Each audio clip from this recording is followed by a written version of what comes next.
శ్రీ గురుభ్యో నమః.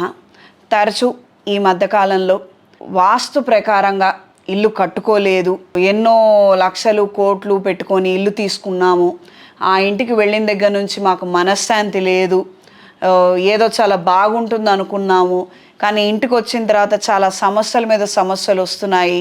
ఇంట్లో ఆడవాళ్ళకు అనారోగ్య సమస్యలు, పిల్లల చదువులు ఇబ్బంది అయిపోవడము, యజమానికి ఆదాయం తగ్గిపోవడము, ఈ విధమైనటువంటి పరిస్థితులు ఉన్నప్పుడు ఫస్ట్ మనం చెక్ చేసుకోవాల్సింది ఈ నలుగురి జాతకాలు ఎలా ఉన్నాయి అంటే ఇంట్లో ఉన్నటువంటి యజమానురాలు వాళ్ళ పిల్లల జాతకాలు ఇవి ఫస్ట్ చెక్ చేసుకోవాల్సి ఉంటుంది.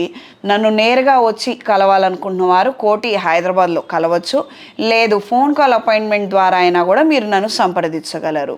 ఫస్ట్ జాతకంలో ఏమైనా సమస్యలు ఉన్నాయా, అష్టమాధిపతి, షష్టమాధిపతి, వ్యయాధిపతి స్థానాలు ఎలా ఉన్నాయి, ఆయా గ్రహాల ప్రభావం పెరగటం వల్ల ఏమైనా సమస్యలు వస్తున్నాయా అన్నది మనం చూసుకోవాలి.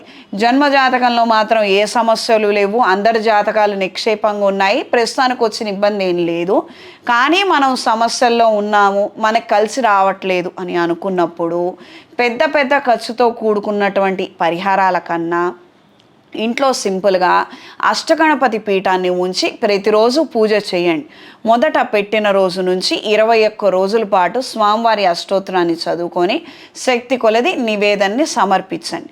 అలానే గృహప్రవేశం చేసిన తర్వాత వాస్తు పూజ, వాస్తు హోమము, ఆ ఇంటికి వెళ్ళిన తర్వాత గణపతి, లక్ష్మీ కుబేర హోమం జరిపించుకున్నట్లయితే అత్యంత దగ్గరలో మంచి రోజు చూసుకొని ఎవరినైనా పంతులు గారిని మాట్లాడుకొని మీ పేరు తారాబలాన్ని బట్టి మంచి రోజు చూసుకొని వాస్తు పూజ లేదా వాస్తు హోమము, గణపతి, ఇతర లక్ష్మి, ఆయుష్ హోమం కలుపుకొని వీలైనంత తొందరగా ఈ పరిహారం చేసుకున్నట్లయితే ఈ వాస్తు సంబంధమైనటువంటి దోషాలన్నీ కూడా తొలగిపోతాయి.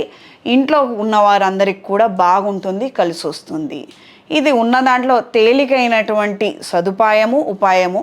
దీన్ని ఉపయోగించుకోండి. పెద్ద పెద్ద రెనోవేషన్స్ అని లేదా ఇల్లు అమ్మేసి కొత్త ఇల్లు కొనుక్కోవాలని ఇంత భారీ బడ్జెట్ వాటికి మాత్రం వెళ్ళొద్దు. ఎందుకంటే బయట పరిస్థితులు ఏం బాలేవు.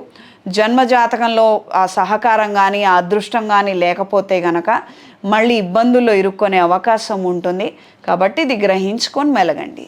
సర్వే జనా సుఖినో భవంతు.